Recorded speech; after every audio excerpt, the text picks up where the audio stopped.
Hello everyone, welcome back to my channel magical Meghali. I hope সবাই খুব ভালো আছো, আমিও খুব ভালো আছি। বেনারসের সিরিজটা তোমরা দেখছো, আমি জানি তোমাদের খুব ভালো লাগছে। তো দ্বিতীয় দিনে ব্রেকফাস্ট করেই আমরা চলে গিয়েছিলাম সাঁচি সারনাথের উদ্দেশ্যে। এটা খুবই একটা পিসফুল জায়গা। এখানেই প্রথম গৌতম বুদ্ধ তার উপদেশ দিয়েছিলেন। এই যে সামনের যে স্তম্ভটা দেখছো, এরই গায়ে গৌতম বুদ্ধের উপদেশ খোদাই করা আছে। এখানে শুধু বুদ্ধিস্ট না, জাপানিজ টেম্পলও আছে। বহু মানুষ এখানে এসে ধ্যান করেন। বেনারসে গেলে অবশ্যই এই জায়গাটা ভিজিট করো।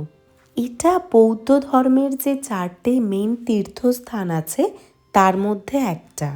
বেনারস থেকে সারনাথ যেতে সময় লাগে 20 থেকে 25 মিনিট অটোতে। তো তোমরা অনায়াসেই একটা দিন বেনারস যাত্রার মধ্যে সারনাথটাকে রাখতেই পারো।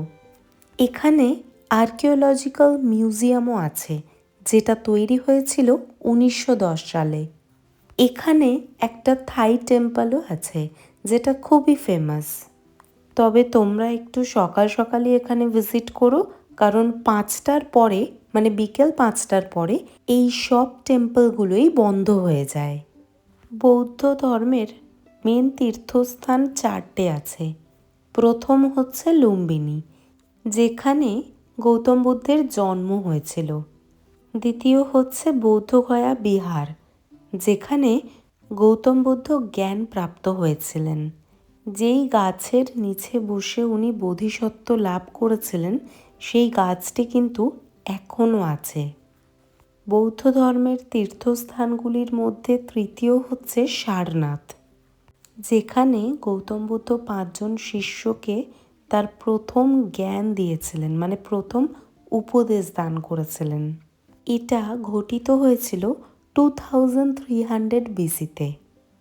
আর চতুর্থ যে মেন স্থান বৌদ্ধ ধর্মের, সেটা হচ্ছে কুশীনগর, যেখানে গৌতম বুদ্ধ মৃত্যুবরণ করেছিলেন। খুবই সুন্দর এবং পিসফুল একটা জায়গা।